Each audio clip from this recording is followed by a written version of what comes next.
नीलसाठी आठवतंय? प्रेम बीम गेलं खड्ड्यात। ही असली थेर मी अजिबात मानत नाही जगन्नाथजी, तुम्हाला सुद्धा ठाऊक आहे। माझ्या लेकाला नसेल हो अक्कल, मी तर शहाणी आहे ना। माझ्या सानिकाचं नीलवर खूप प्रेम होतं। तेव्हा मला उगाच असं वाटलं होतं की मी इतकी वर्ष मेंदळे कुटुंबासाठी इतक्या सगळ्या गोष्टी केल्या आहेत, तर माझ्या मुलीचं स्थळ तिलोत्तमाबाई नाकारणार नाही। पण तिलोत्तमाबाईंनी काय केलं? सगळ्यांसमोर तिचा नको तितका अपमान केला। मी रूपम कॉस्मेटिक्सची मालकीण आहे, तेव्हा रूपाने ही अशी मुलगी माझ्या घरात मला सून म्हणून अजिबात चालणार नाही। तिच्या अस्तित्वावर बोट उचललं, तिच्या रंगरूपावरनं तिला हिणवलं। तुम्ही आमच्या कुटुंबाचे ज्योतिषी आहात, पण याचा अर्थ असा नाहीये ना की आमच्या मुलाचं लग्न तुमच्या ह्या मुलीशी लावून त्याचं आयुष्य आम्ही अंधारात घालू। एक वेळ माझ्या मुलीनं लग्नाला दिलेला नकार पचावलाही असता, कारण तिला मी वारंवार समजावत होतो की कितीही काही झालं तरी ह्या बापाची तू लाडकी राजकुमारी आहे। पण नाही हो, तिलोत्तमाबाईंचे शब्द तिच्या जे काही जिव्हारी लागले होते ते तिला सहन झाले नाहीत आणि ह्या बापाच्या राजकुमारीनं एक दिवस त्या बापासमोर स्वतःला जाळून संपवलं।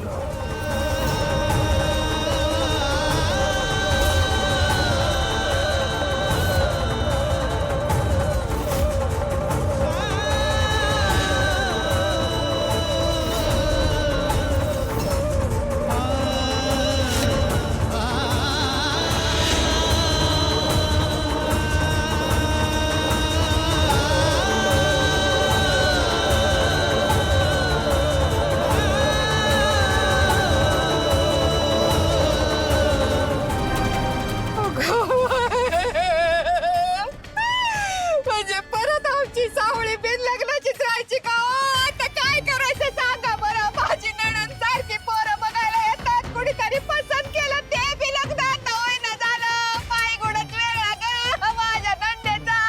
सावळे अगं तुला कशी खपवायची, कुठं खपवायची ग आम्ही?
चंद्रकांतराव,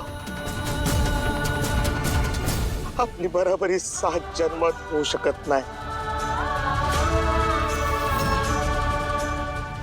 आजवर पांडुरंगाच्या चरणावर अख्खं आयुष्य घालवलं,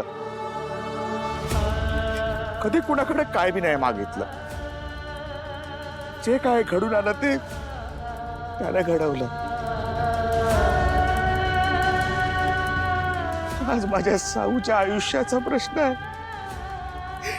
हे जे काय घडलं ना, त्यात आमचा हात नाही हो। आम्हाला कल्पना बी नाही हे समजा काय होतंय ते।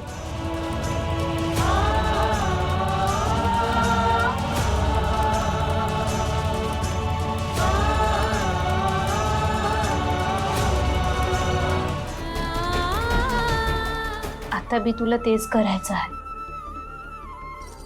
सावली। तू फक्त एकदा तुझ्या बाबांचा, तुझ्या आईचा, अप्पूचा, समद्यांचा विचार कर. सावली, तुझं लगीन नाही झालं तर त्यांची काय हालत होईल याचा विचार कर. ए सावली, हे बघ मला माहित आहे, हे लगीन जर का झालं तर तुझ्या आयुष्य नरक होईल. पण मला माहित आहे, खात्री आहे मला माझ्या सावलीच्या प्रेमावर विश्वास आहे. माझी सावली नरकाला सुद्धा स्वर्ग बनवेल.